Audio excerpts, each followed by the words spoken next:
I'm in Pioneer Square, and this is the oldest restaurant in Seattle. It's 120 years old. And also over here is the Smith Tower, which at one time was the tallest building in Seattle. And this is the Pioneer Building.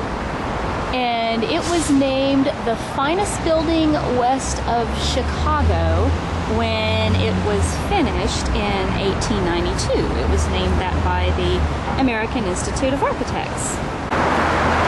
I found Western Avenue. It's supposed to have a lot of furniture stores, and I really like modern minimalist kind of furniture, and I found this Beau Concept place that looks pretty good. Check out these lamps. This is at Light Matters. This is modern design sofa. I like this director's chair, and I like this stainless steel table. This might be the best one yet, but I don't know how to pronounce that name. How much would I cry? How deep is the ocean? How high is the sky?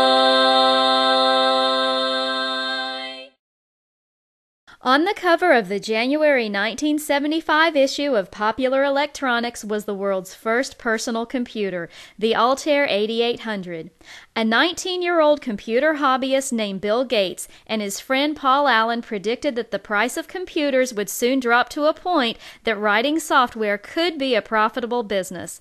Number 2 on our countdown of Seattle's most fascinating companies is Microsoft.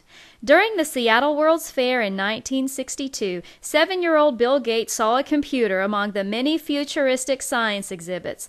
When he was in the 8th grade, his school made a deal with a local company to allow students to have a block of time on the company's computer.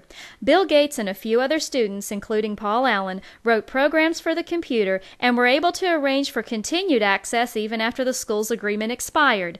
The company hired them to find bugs in the software in exchange for computer time. Bill's first computer program was a tic-tac-toe game that allowed the user to play against the computer. They studied the source code for different programs until the company went out of business in 1970. But by then, another company was ready to hire them to write a payroll program, again in exchange for computer time. The first company Bill Gates and Paul Allen founded, then 17 and 19, was called TrafoData. It was a program to create reports from traffic counter data. In those days, computers were large enough to take up a whole room, and their high cost made them rare even in the business world. The idea that an individual would ever have a computer was not considered possible, and many people in the industry couldn't even imagine why an ordinary person would want a computer. The Altair 8800 featured in Popular Electronics in 1975 changed everything and launched the company that would be known as Microsoft. The Altair was called a mini-computer, although it was much larger than desktop computers are now. It had no keyboard or monitor and really was just a box with switches and lights. You wrote programs by moving the switches in a specific sequence, and it was very time-consuming. The computer itself didn't even come assembled. It was basically a kit sold to hobbyists that were willing to go through the hassle of building the computer just to have their own computer. Most of the time it didn't even work. But Bill Gates and Paul Allen knew that something groundbreaking was happening and wanted to create the software for it. They figured they had about 30 days before someone else beat them to it. So they called the company in Albuquerque, claimed they had a basic language software that would work on the Altair, and asked if they could give a demonstration.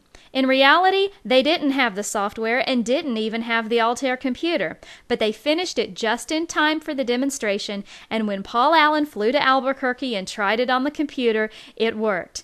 It was the first program written for a personal computer, and it was the beginning of Microsoft. Microsoft Windows was introduced in 1985, and Microsoft Office, including Word, Excel, and PowerPoint, was introduced in 1989. When the company went public in 1986, the initial public offering made 4 billionaires and 12,000 millionaires out of Microsoft employees. Bill Gates has been the richest person in the world since 1995.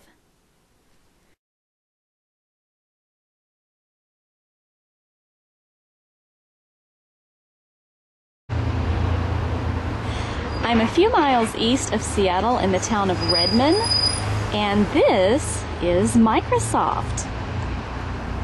And so I drove around for a few minutes just to look at the buildings. It's Wednesday night, and I'm going to see the second half of the quartet semifinals, but I just want to say that parking at the Key Arena is the most primitive thing I've ever seen. You actually pay this box. And then you know that your moves work with the song because you were taught them with the song. So there's really no such thing as doing a move too big. I'll close my eyes, and if they're not where my hands are going, we got something to fix. Okay? But I keep this all, are you getting the idea that this all happens in layers? It most absolutely happens in layers.